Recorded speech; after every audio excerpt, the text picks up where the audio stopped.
সেটা হচ্ছে আমি এখন যে বইটা পড়তেছি এই বইটার নাম হচ্ছে আনপ্রোটেক্টেড। আনপ্রোটেক্টেড মানে কি? অরক্ষিত, খোলা। খোলা মানে যার কোনো প্রোটেকশন নেই। তো এই বইয়ের মধ্যে, এই বইটা লেখিকা হচ্ছেন একজন খ্রিস্টান, একজন ডাক্তার, আমেরিকার একজন ডাক্তার, মনের ডাক্তার। ওনার নাম হচ্ছে মিরিয়াম গ্রসম্যান। তো ওই ভদ্রমহিলা ক্যালিফোর্নিয়া ইউনিভার্সিটিতে, ওই দেশে আবার কি, ওই দেশে মানুষের প্রচুর মানসিক রোগ। হ্যাঁ, আমাদের দেশে আমাদের তো মনের দুঃখের কথা বলার একজন তো আছে, আর কাউকে বলতে না পারি, সেজদায় গিয়ে চোখের পানি ছেড়ে আল্লাহকে তো বলতে পারি যে আল্লাহ আমার কষ্ট আপনি দেখতেছেন। ওই দেশে তো কেউ নাই, ওদের অধিকাংশ মানুষই নাস্তিক, অ্যাগনস্টিক। তো ওদেরকে আরও ইয়াং জেনারেশন তো আরও বেশি, ইয়াং জেনারেশনের 30%ই ওরা সমকামী তার মধ্যে লিপ্ত। হ্যাঁ, ওদের তো আল্লাহ খোদা বলে কিছু নাই, ওদের কার কাছে বলবে মনের কথা? ওদের দেশে মানসিক রোগের পরিমাণ অনেক বেশি, মানসিক রোগের হার অনেক বেশি, বিশেষ করে ইউনিভার্সিটিতে। এই জন্য ওদের ইউনিভার্সিটিতে একটা পোস্টই আছে, ইউনিভার্সিটিতে যেমন টিচার থাকে না, ওদের ইউনিভার্সিটিতে পোস্ট থাকে ক্যাম্পাস সাইকিয়াট্রিস্ট, ক্যাম্পাসের মনোচিকিৎসক একটা পোস্ট থাকে। তো এই ভদ্রমহিলা প্রায় 18-19 বছর ধরে ক্যালিফোর্নিয়া ইউনিভার্সিটি, অনেক বড় একটা ইউনিভার্সিটি আমেরিকার, সেইখানকার এই ভদ্রমহিলা হচ্ছে মনোচিকিৎসক। এবং উনি এই বইয়ের মধ্যে মোটামুটি ওনার 8টা-9টা চ্যাপ্টার আছে। এই 8টা-9টা চ্যাপ্টারে উনি সাজাইছেন ওনার কয়েকজন রুগীকে নিয়ে, পেশেন্টকে নিয়ে গল্প শুরু করছেন, পেশেন্টকে নিয়ে, তারপর আস্তে আস্তে ভিতরে ঢুকছে। তো প্রথম যে গল্পটা আমি শুধু আজকে আলোচনা হয়তো করবো, এই গল্পের মধ্যে উনি বলতেছেন একটা মেয়ের কথা। মেয়ে একটা রুগী, সেই মেয়েটা তার কাছে আসছে এবং খুব কঠিন ডিপ্রেশন নিয়ে আসছে সে, মানে এত কঠিন ডিপ্রেসড। হ্যাঁ, কয়েকবার আত্মহত্যা করার চেষ্টা করছে, প্রচুর ডিপ্রেশনের ওষুধ খায়, এই খায়, ও খায়, সে খায়। তো কারণ কি? কারণ বলতে গেলে শোনা গেল যে সে কয়েকটা প্রেম করছে, সে কোনো প্রেমই টেকে নাই তার। হ্যাঁ, 2-3টা প্রেম করছে, কোনো প্রেম তার টেকে নাই, এবং এই না টেকার ফলে তার এখন এই ডিপ্রেশন। তো এখন ডাক্তার সাহেব আস্তে আস্তে ভিতরে ঢুকতেছে। উনি বলতেছেন যে রিসার্চ করে উনি দেখছেন, মানে আগের বিজ্ঞানীদের রিসার্চ আছে, কয়েকটা রিসার্চ আছে। উনি বলতেছেন যে 6000 মেয়ের উপর একটা রিসার্চ হচ্ছে, সেখানে দেখা গেছে যে প্রেমের সম্পর্কে ছেলেদের চেয়ে মেয়েদের ক্ষতি হয় বেশি। এই জন্য মেয়েদের বাপের কথা বললাম। একটা প্রেমের সম্পর্কে যখন একটা ছেলে মেয়ে জড়ায়, এইটাতে একটা ছেলের যত না ক্ষতি হয়, সম্পর্কটা ভেঙে গেল, ছেলের যতটুকু না ক্ষতি হয়, মেয়ের ক্ষতি হয় তার চেয়ে বেশি। আরেকটা রিসার্চের কথা বললো 8500 মেয়ের উপরে, কিশোরীর উপর রিসার্চ করা হয়েছে। সেখানে দেখা যাচ্ছে যে প্রেমের সম্পর্কের কারণে কিশোরীরা বেশি অরক্ষিত, মানে বেশি তাদের মানসিক সমস্যা হয়, এবং 3 গুণ বেশি সমস্যা হয় ছেলেদের চেয়ে, এবং 3 গুণ বেশি আত্মহত্যার হার তাদের বেশি মেয়েদের। তখন উনি এখন দেখলেন যে তাহলে পরে ঘটনা কি, মেয়েদের কেন বেশি? উনি এখন আরও খোঁজা শুরু করলেন। এরপর উনি বলতেছেন যে মেয়েদের এইটা বেশি কারণ হলো যে ছেলেদের এবং মেয়েদের বডির স্ট্রাকচার আলাদা, ভিতরেও আলাদা।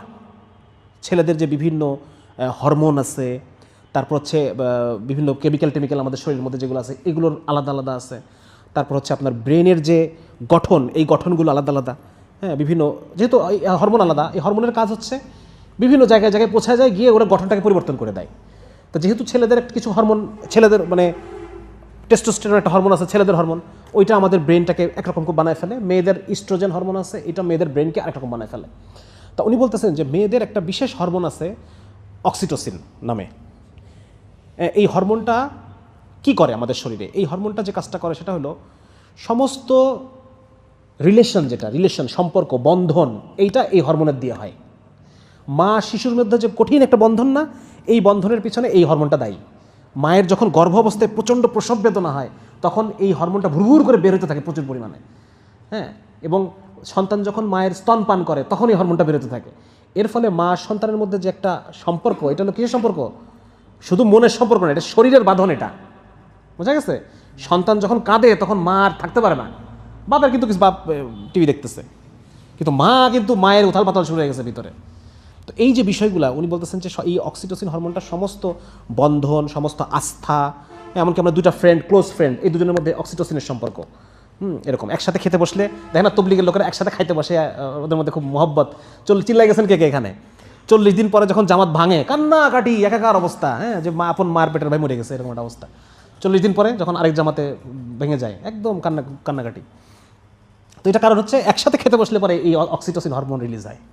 এটা বান্দরের উপর রিসার্চে দেখা গেছে। বান্দর একসাথে খাইতে বসছে, এরপর ওদের ব্রেন রক্ত নিয়ে পরীক্ষা করছে, দেখা ওদের এই হরমোন বেরোচ্ছে। মানুষের বান্দর কাছাকাছি আমাদের বডি স্ট্রাকচার। হ্যাঁ, তো এর কি হলো, কি বললাম, হ্যাঁ এখন একটা মেয়ে যখন সম্পর্কে জড়ায়, ছেলের তো মানে লক্ষ্য লম্বা দীর্ঘ সময়ের লক্ষ্য না, ছেলে আসছে মজা নিতে, মজা নিয়ে চলে যাবে। কিন্তু মেয়ের লক্ষ্য হলো, মানে মেয়ের যখন একবার যদি শারীরিক সম্পর্ক হয়ে যায়, তখন মেয়ের এটাকে সে নির্ভরশীল হয়ে পড়ে, সে আর এটাকে কি বলে, এটা ওই বাঁধন আর সে ছুটাতে পারে না। হ্যাঁ, কারণ শারীরিক সম্পর্কের মধ্য দিয়ে ওই জিনিসটা রিলিজ হয়, প্রেমের সম্পর্কে ওই জিনিসটা রিলিজ হয়। এই যখন ফিজিক্যাল সম্পর্ক হয় হয়ে যায়, এটা তো আপনারা হাসতেছেন, আমেরিকাতে এটা ডাল ভাত। কোনো মেয়ে যদি 15-16 বছর বয়স হয়েছে, এখনও তার শারীরিক সম্পর্ক হয় না, সে মেয়েটা নিজে নিজে ইনফেরিয়রিটি ফিল করে যে আমার মনে হয় কোনো সমস্যা আছে, এই জন্য কোনো ছেলে আকৃষ্ট হচ্ছে না আমার দিকে। এত খারাপ অবস্থা আমেরিকাতে বা ইউরোপের ওই দেশগুলোতে। আমাদের তো আলহামদুলিল্লাহ আল্লাহ তাআলা ইসলামের বরকতে, ওলামা ইকরামের মেহনতের বরকতে আমাদের অন্তরের মধ্যে, আমাদের সমাজে একটা শান্তি জারি রাখছেন। ওসব দেশে শান্তি বলে কিছু নাই। তো উনি বলতেছেন যে এই কারণে যখন একটা ছেলে তার মানে মধু খাওয়া শেষে চলে গেল, কিন্তু এই যে মেয়ে, এই মেয়ে আর ছুটতে পারে না, তার জন্য মনের উপরে তার যে একটা প্রেশার, একটা ভারী অবস্থা, এই কারণে মেয়েরা বেশি ক্ষতিগ্রস্ত হয় একটা প্রেমের সম্পর্কের কারণে। এবং এটা উনি আরও অনেক কথাবার্তা আনছেন, রিসার্চ আনছেন, এবং উনি বলতেছেন একটা কথা যে আমরা একটা রুগীর যখন অসুস্থ হয়, মানে একটা রুগী, আমার কাছে ডাক্তারের কাছে একটা লোক আসলো, সে প্রচুর সিগারেট খায়, প্রচুর মোটা, প্রচুর বিরিয়ানি খায়, মদও খায় মাঝে মধ্যে। এই লোকটাকে একটা ডাক্তার কি বলবে? বলবে যে ভাই এটা তোমার অধিকার, তুমি এটা খাও, এটা বলবে না? বলবে ভাই আপনি সিগারেটটা ছেড়ে দেন, আপনি একটু দৌড়াদৌড়ি করেন, একটু হাঁটাচলা করেন, আপনার ডায়াবেটিস বেশি, আপনি এটাকে একটু কন্ট্রোল করেন, এগুলো বলবে কি না? না, বলবে না, ডায়াবেটিস খাও, খাওয়া দাওয়া তোমার অধিকার, তুমি বিরিয়ানি খাও, আর হলো খালি খাসির মাংস খাও, চর্বি খাও, এগুলো খাও, এটা বলবে? এটা তো বলবে না। তাহলে উনি এখন প্রশ্ন করতেছেন যে তুই তাই হয়, তাহলে একটা মেয়ের একটা প্রেমের সম্পর্কে এত ক্ষতি, এটা জানার পরও কেন আমরা ডাক্তাররা আমরা এটা বলতেছি না যে তুমি প্রেমের সম্পর্কে জড়ায়ও না, তুমি এই সম্পর্কের মধ্যে জড়ায়ও না, তুমি এই যে কি বলা যায় অবৈধ যে বিয়ের বহির্ভূত যে যৌন সম্পর্ক, এটার মধ্যে তুমি জড়ায়ও না। এটা কোনোখানে তো বলতেছে না, বরং সবখানে এটাকে আরো কি করতেছে, এটা আরো করতে বলতেছে, যেগুলো করো এগুলো করো পরস্পর সম্মতিতে, এটা দোষের কিছু না, করতে থাকো করতে থাকো। তাহলে উনি এখন প্রশ্ন করতেছেন তাহলে ঘটনাটা এরকম কেন? আমি তো একজন ডাক্তার, কিন্তু আমি আমার যে চিকিৎসাবিদ্যা, এই চিকিৎসাবিদ্যা দিয়ে আমি যে কথাটা বলতে চাই সেটা আমাকে কেন বলতে দেওয়া হচ্ছে না? হ্যাঁ, এবং লাস্টে উনি এই কথা বলে চ্যাপ্টারটা শেষ করছেন। উনি বলতেছেন যে আপনারা নিরাপদ যৌনতার কথা বলতেছেন, আপনি বলতেছেন যে তোমরা কন্ডম ব্যবহার করো, এ করো তা করো, এগুলো খুব প্রচার করে না ওরা, এগুলো আছে। হৃদয়ের জন্য কোনো কন্ডম নেই, হৃদয়ের জন্য কন্ডম কোথায়? আপনি হৃদয়, এই যে হৃদয়কে ক্ষতিগ্রস্ত করে ফেলতেছে একটা মেয়ের, তার হৃদয়কে, তার একাডেমিক ক্যারিয়ারকে, তার সব কিছুকে শেষ করে দিল একটা সম্পর্ক। কই আপনি তো একবারও বলতেছেন না যে আপনি মেয়েরা তোমরা সম্পর্কে জড়াও না, একবারে বিয়ের পরে সম্পর্কে জড়াও, কারণ এই যে কোনো সম্পর্ক এটা টেকে না, এবং এর ফলে তুমি ক্ষতির মধ্যে পড়ে যাবা, তোমার শারীরিকভাবে, মানসিকভাবে, সব দিক দিয়ে ক্ষতির মধ্যে পড়ে যাবা। এইখানে দেখেন মনে পড়ে যায় একটা হাদিস, আল্লাহ রাসূল সাল্লাল্লাহু আলাইহি ওয়াসাল্লাম বলতেছেন যে মুতাহিব্বিন, হাদিসটা কি জানো? হ্যাঁ হ্যাঁ, মিসলান নিকাহ, নিকাহ মানে মুতাহিব্বিন, যারা পরস্পরকে মহব্বত করতে চায়, হ্যাঁ, এদের জন্য বিয়ে ছাড়া অন্য কোনো সম্পর্কে কোনো খায়ের নাই, কোনো কল্যাণ নাই, বিবাহ ছাড়া অন্য কোনো। তাহলে বোঝা গেল তো অকল্যাণটা কোথায়, বোঝা গেল তো? সুবহানাল্লাহ, আল্লাহ রাব্বুল আলামিন আমাদের খালেক। আল্লাহ তাআলা এই যে যা কিছু বললাম এগুলো সব আল্লাহ জানে না? বিজ্ঞানীরা তো 8,000-9,000 লোকের উপর গবেষণা করে বাইর করছে, আর আল্লাহ রাব্বুল আলামিন আল্লাহ ওইটা দিয়ে দিছে না তার রাসূলের মুখ দিয়ে? হ্যাঁ, আল্লাহ তাআলা বলে দিছে না যে তোমরা এই পুরুষটা তোমরা নজর নামাও, এই মেয়েরা নজর নামাও, ঢাকে ঢুকে চলো, আল্লাহ তো বলে দিচ্ছেন। এটা একটা জিনিস বললাম। তাহলে ইসলামী শরীয়তের মধ্যে কত খায়ের আর কত বিপদ থেকে ইসলামী শরীয়ত বাঁচায়, সেগুলো আজকে ওয়াজ করতে শুরু করলে সারা রাত পার হয়ে যাবে। হ্যাঁ, সুতরাং ওই ওয়াজ আজকে যাবো না, বলে করেন, ওই ওয়াজ আজকে যাওয়া যাবে না। হ্যাঁ, তো যার কারণে এই একটা বললাম যে ওই বইটা থেকে আপনারা যদি যারা পড়া সম্ভব বইটা পড়েন, ভালো লাগবে ইনশাল্লাহ। এবার পরবর্তীতে আরও কয়েকটা চ্যাপ্টারের মধ্যে আছে, এর মধ্যে কয়েকটা চ্যাপ্টার আছে, সমকামিতা নিয়েও কয়েকটা চ্যাপ্টার আছে। হ্যাঁ, উনি বলতেছেন যে আপনারা যেমন এইডসের কথা বলতেছেন, যে এইডস কাদের হয়?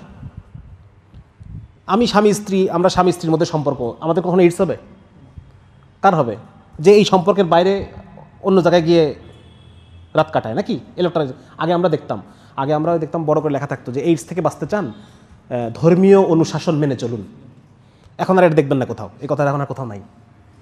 হ্যাঁ, এখন মানে এইডস হওয়া তোমার অধিকার, এরকম একটা বিষয় দাঁড়ায় গেছে আর কি। হ্যাঁ, তো উনি এই কথা বলতেছে যে মানে আমেরিকার যে কালচার, এই কালচারটা তো এইডসের উপযুক্ত কালচার, অথচ আপনি যদি কাউকে বলেন যে ভাই তুমি এই লাইফ স্টাইলটা ছেড়ে দাও, তুমি একটা বিয়ে শাদী করে তুমি একটা সুন্দর জীবনযাপন করো, এটা তুমি এইডস থেকে বাঁচতে পারবা। কিন্তু আমি একজন ডাক্তার হিসেবে আমার এই মেডিকেল নলেজ আমাকে প্রয়োগ করতে দেওয়া হচ্ছে না। আমি যদি এই কথা বলতে যাই তাহলে আমাকে আরও কেউ খ্যাত বলবে, কেউ বলবে তুমি মান্দাতার আমলের লোক, কেউ বলবে তুমি আধুনিক সায়েন্সকে তুমি অস্বীকার করতেছো, এইসব কথাবার্তা বলে আমাকে চাপাই দিবে। এরকম বহু অবজেকশন উনি মানে আমেরিকার যে মেডিকেল সেক্টর, এই সেক্টরের মধ্যে যে অসঙ্গতিগুলা, এইগুলাই ভদ্রমহিলা তুলে নিয়ে আসছে। এরপর আরও কিছু আনছে, যেমন গর্ভপাত। ওদেশে তো প্রচুর গর্ভপাত, এমনকি আমাদের দেখবেন আমাদের এখানে কিছু নারীবাদী আছে, নষ্টা কিছু লোক আছে, এরা এই যে কিছু হলেই গর্ভপাতের অধিকার চাই। তা কেন বাংলাদেশের 90% মেয়ে কি গর্ভপাতের অধিকার চায়? গর্ভপাতের অধিকারের দ্বারা কি ভালো মেয়ের লাভ না খারাপ মেয়ের লাভ? যারা বিভিন্ন জায়গায় করে বেড়ায় এদের লাভ। একটা ভালো ঘরের মেয়ের তো এই অধিকার দরকার নাই, আছে নাকি? ভালো ঘরের মেয়ের তো এই অধিকার দরকার নাই। তো আমেরিকাতে 1973 সালে সম্ভবত গর্ভপাতের পক্ষে আইন হয়েছে আর কি, যে কেউ চাইলে যে কোনো বয়সে যে কোনো টাইমে গর্ভপাত করে ফেলতে পারবে। এবং ওরা গর্ভপাত করে ধরেন 7 মাসের বাচ্চা, 8 মাসের বাচ্চা গর্ভপাত করে। যে সময় বাচ্চার রূপ চলে আসছে ওই সময় বাচ্চা শব্দ শুনতে পায়, দেখে না হয়তো, শব্দ শুনতে পায়, স্পর্শ টাচ টের পায়, ওই অবস্থায় বাচ্চাটাকে মেরে ফেলে ওরা। ঠিক আছে না? এমনকি দেখেন আমেরিকার কি অবস্থা, দেখেন আমেরিকা ইউরোপের এরা যে দাবি করে আমরা সভ্য, তুই সভ্যতা না, তোরা অসভ্য তোরা। ওদের মধ্যে কিছু কিছু লোক আবার এই কথা দাবি করতেছে আফটার বার্থ অ্যাবর্শন। এটা মানে কি বলেন আমার কে বলতে পারবে এটার মানে কি? আফটার বার্থ অ্যাবর্শন, জন্ম হয়ে যাওয়ার পরে যদি মা চায় যে আমি আর বাচ্চাটা রাখবো না, ও ওই নবজাতককে মেরে ফেলবে। কোথায় নামছে চিন্তা করেন, কোথায় ওদের ব্যক্তি স্বাধীনতা কোন পর্যায়ে নামছে? তো উনি বলতেছেন যে গর্ভপাত তো তুমি করলা, ওখানে নিয়ে আসছে যে আমেরিকায় এভারেজে একটা ছেলে যেন কতগুলো মেয়ের সাথে রাত কাটায়, আর এভারেজে একটা মেয়ে যেন কতগুলো ছেলের সাথে রাত কাটায়। তা কাটাইলে ভালো কথা, ভালো। এরপর যখন তুমি গর্ভপাতে গেলা, তো বলছে গর্ভপাত করার ফলে মেয়েদের হরমোনের যে সমস্যা হয়, হরমোনের প্রচুর সমস্যা, মানে মেয়েদের যে পুরুষের চেয়ে মেয়েদের হরমোনের আপডাউন বেশি, বুঝছেন?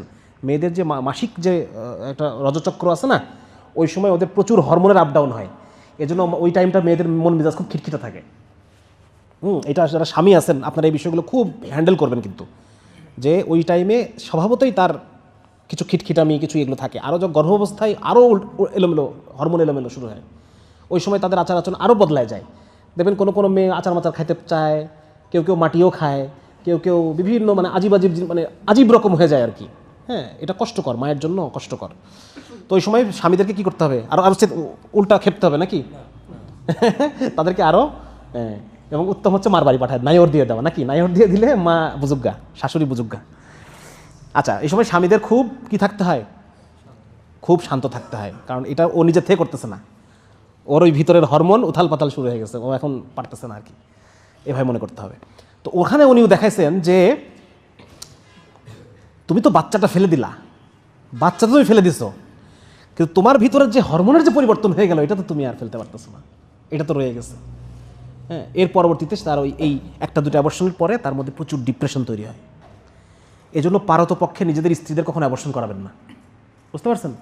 এই কাজটা কিন্তু অনেকে আমরা এই ভুলটা করি, বিশেষ করে আমরা দিনদার মানুষ তো করাই না, বদ্দিন এলাকা যারা তাদের মধ্যে এটা বেশি, তারা বিয়ে করছে, সন্তান পেটে চলে আসছে, এখন তো এনজয় করতে পারলো না, এখন তারা এটাকে দেখলো ফেলে দিচ্ছে। এরকম অনেক আছে কিন্তু ঘটনা। হুজুরদের কাছে মশলা নিতে, হুজুর এখন বাচ্চা তো হয়ে গেছে, টের পাই নেই, 3-4 মাস হয়ে গেছে, এখন কী করবো, ফেলবো না, এরকম ওনাদের ওলামার কাছে এই বিষয়ে এগুলো আসে প্রচুর পরিমাণে। তো এইগুলো করলে পরে আপনি অ্যাবর্শন করলেন, কিন্তু ওই মেয়েটার কিন্তু মানসিক একটা পরিবর্তন হয়ে গেল, এইটা কিন্তু আপনি ঠেকাতে পারবেন না। তো এগুলো উনি নিয়ে আসছেন পরের চ্যাপ্টারগুলোতে, যে আজকে আমেরিকার যে কালচার, যে তারা শুধু একটার পর একটা তারা শারীরিক সম্পর্ক করতেছে, অ্যাবর্শন করতেছে, আবার শারীরিক সম্পর্ক করতেছে, এইটার ফলে কাদের ক্ষতি হচ্ছে? ক্ষতি কাদের হচ্ছে? মেয়েদের ক্ষতি হচ্ছে। 3 নম্বর চ্যাপ্টার উনি আরেকটা প্রসঙ্গ নিয়ে আসে, সেটা হচ্ছে আমেরিকায় আজকে দেখবেন যে এটা আমেরিকান না, শুধু বাংলাদেশের বহু বাপের এই খাসলত আছে যে মেয়ে এখন বিয়ে দিব কেন, পড়াশোনা শেষ করুক আগে, পড়াশোনা শেষ করুক, যেন পড়াশোনা কত গুরুত্বপূর্ণ একটা ব্যাপার, পড়াশোনা শেষ করুক পরে বিয়ে দিব, এখন না। অনেক বাপ এরকম আছে মেয়েকে ছেলের মতো করে বড় করে, যে আমি যখন রিটায়ার করব এই মেয়ে আমাকে পালবে, মানে ছেলেরা সাধারণত কী করে, ছেলেরা বাপের বৃদ্ধ বয়সে বাপের ইয়ে হয়, ওই মেয়েকে ওইভাবে সে বড় করে, যে আমার ছেলে ছাত্র তো ভালো না, মেয়েটা ছাত্রী ভালো, একে আমি বড় জজ ব্যারিস্টার ডাক্তার ইঞ্জিনিয়ার বানাবো, ও আমাকে দেখবে। তো এটা তো বাংলাদেশে তো একরকম আছে। আমেরিকাতে আবার আরও ভয়াবহ অবস্থা। আমেরিকাতে মেয়েরা নর্মালি বিয়ে করে 36 বছর বয়সে, 35-36 এই বয়সে বিয়ে করে, বুঝছেন? মানে তাদের কথা হচ্ছে যে আপনারা তো বিয়ে দেন যে পড়াশোনা শেষ করুক এরপর বিয়ে করবে, আর আমেরিকাতে বিয়ে করে আগে চাকরি বাকরি করুক 10 বছর এরপর বিয়ে করবো। তো এই যে একটা ট্রেন্ড, মানে তাদের কথা হচ্ছে আমরা পুরুষের সাথে তাল মিলাই আমরা কি হব, আমরা বড় পোস্টে যাব, নিজের ক্যারিয়ার এস্টাবলিশ হবে, সফল নারী হব, এরপর আমরা বিয়ে শাদী ব্যাপারটা পরে, এখন না। বিয়ে হচ্ছে আমাদের শেষ চিন্তা আমেরিকাতে। তো উনি বলতেছেন যে ওদের সামনে কালচারটা কেমনভাবে দেখানো হয়েছে যে ঠিক আছে 36 বছর বয়সে তুমি যখন যাবা বিয়ে করবা তোর ফট করে বাচ্চা হয়ে যাবে, কোনো সমস্যা নেই। কিন্তু আসলে ঘটনা কি, ওই সময়ে গিয়ে বাচ্চা হওয়ার জন্য আর কঠিন হয়ে যায় বাচ্চা হওয়া, খুব রেয়ার। মানে সে দেখা যায় ডাক্তারের কাছে ছুটতেছে, হ্যাঁ ওদেরকে বোঝাচ্ছে যে সায়েন্সে এখন প্রচুর ওষুধ আবিষ্কার করছি আমরা, ওষুধ খেলেই বাচ্চা হয়ে যাবে তোমার। আসলে এটা হয় না। উনি বলছেন না, এটা হয় না, এটা ভুল।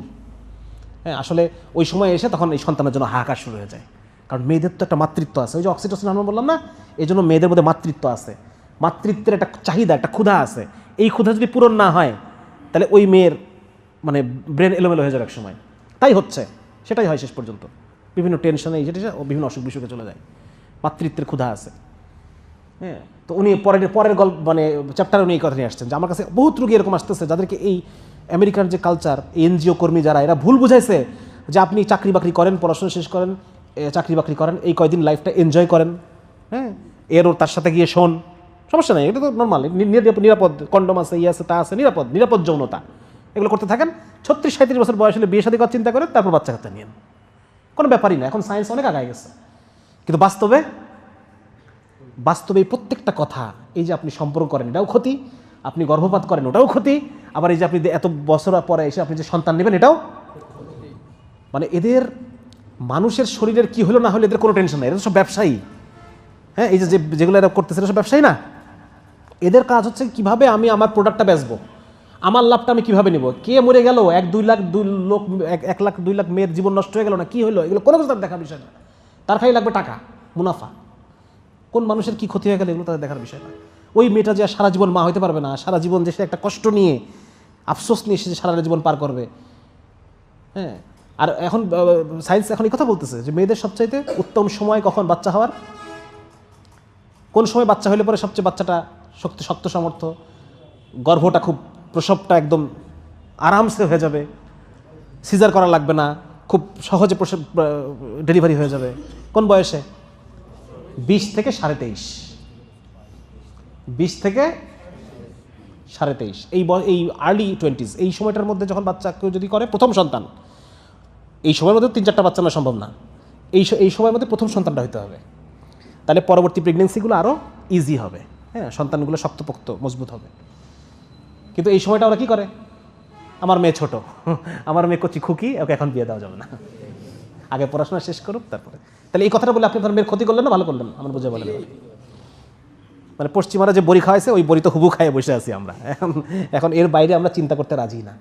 অথচ আমাদের কোরআন, আমাদের হাদিস, আমাদের আল্লাহ রাব্বুল আলামিন এটা এত গবেষণা করে বের করতে হয়েছে। আল্লাহ তাআলা সেই জানেন, হ্যাঁ আল্লাহ তাআলার ইলম তো অনাদি অনন্তকালের ইলম, আল্লাহ তাআলা তো সেটা আগে থেকেই জানেন।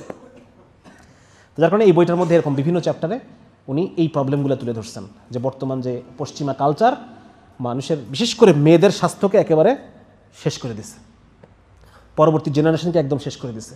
আর এই সমকামিতা এগুলো করে পুরুষদের কয়েকটা পুরুষের কেস আসছে এর মধ্যে আনছেন, যেখানে এই সমকামিতা এগুলো কথাবার্তা বলা আছে, এদের মধ্যে ডিপ্রেশন বেশি, এদের মধ্যে আত্মহত্যার রেট বেশি, এদের মধ্যে এমনকি এরকম আছে যে এক সমকামীর এইডস রুগীকে আগে কী বলা হতো জানেন তো, এইডস রুগীকে আগে বলা হতো মানে গে ইমিউনোডেফিসিয়েন্সি সিনড্রোম, মানে জিআইডিএস, এইডসকে আগে জিআইডিএস বলা হতো, মানে এটা শুধুমাত্র ওদের ওই খবিশদেরই হইতো, হ্যাঁ এটা হইতো আগে। তো পরবর্তীতে এটাকে আবার ওরা বিভিন্ন আন্দোলন করে নামটা একটু চেঞ্জ করাইছে আর কি। তো ওইটা উনি বলছেন যে একজন লোক আসছে, তাকে যে উনি বলবে যে তুমি তোমার এই প্র্যাকটিসটা ছেড়ে দাও, এটা উনি বলতে পারবে না। এটা বললে সাথে সাথে এনজিওগুলো চলে আসবে, কেন আপনি এই কথা বলবেন, কেন আপনি এটা করবেন, এটা তার লাইফস্টাইল, সে যা ইচ্ছা তাই করবে। উনি বলতেছেন যে দেখেন আমরা কি যে রুগীটা যক্ষার রুগী, এই যক্ষার রুগীটাকে কি আমরা বলি যে ভাই তুমি তোমার টেস্ট করানোর দরকার নাই, তোমার কিচ্ছু করানোর দরকার নাই, তুমি যেখানে ইচ্ছা সেখানে যাও, ভিড়ের মধ্যে যায় জোরে জোরে কাশবা, তারপর হচ্ছে এগুলোকে আমরা বলি তাকে, নাকি যে যক্ষাটা ছোঁয়াছে তাকে আমি বলি যে তুমি নিজেকে সেভ রাখো, তুমি মানুষের মধ্যে তোমার যাওয়ার দরকার, তুমি রোগটা ছড়াইতেছো। তুমি যে বাচ্চার পক্স হয় তাকে আমরা বলি না তুমি স্কুলে আজকে আসার দরকার নেই, তুমি বাসায় থাকো, চোখ ওঠে আমরা বাসায় থাকি, যে আমার এখান থেকে আরও 10 জন লোকের হবে। তা উনি বলতেছেন যে যারা গে, তারা গে মানে শুধু গে না, তারা এইডস ছড়ায়। কারণ হচ্ছে এই লোকটা একটা সম্পর্কে থাকে না, তো সে বিভিন্ন জনের সাথে এইসব সম্পর্ক করে বেড়ায়, তার মানে সে তার অসুখটাকে কী করতেছে, ছড়াই দিচ্ছে। তো সুতরাং আমি যদি তাকে বলি যে ভাই তুমি কাজটা করো না, না এটা আমার ব্যক্তি অধিকার, আমি এটা করবো। অধিকারের নামে আজকাল এই পর্যায়ে পৌঁছাই গেছে যে এরা মানে আমাদের মেডিকেল সায়েন্সে যা যা আমরা শিখি কিছুই এরা অ্যাপ্লাই করতে দিচ্ছে না, সবখানে এরা সমস্যা করে রাখছে। তো যার মানে আপনার যদি কারো ইচ্ছা হয় আপনার বইটা পড়েন, ভালো লাগবে ইনশাল্লাহ। মোটামুটি এই বইটার আলোচনা করলাম, যেহেতু একটা পাঠচক্র ছিল আজকে, হ্যাঁ এটা আলোচনা করলাম। হ্যাঁ, আনপ্রোটেক্টেড, বাংলা আছে এটা, বাংলা সিয়ান পাবলিকেশন, বাংলা, রাইটারের নাম মিরিয়াম গ্রসম্যান।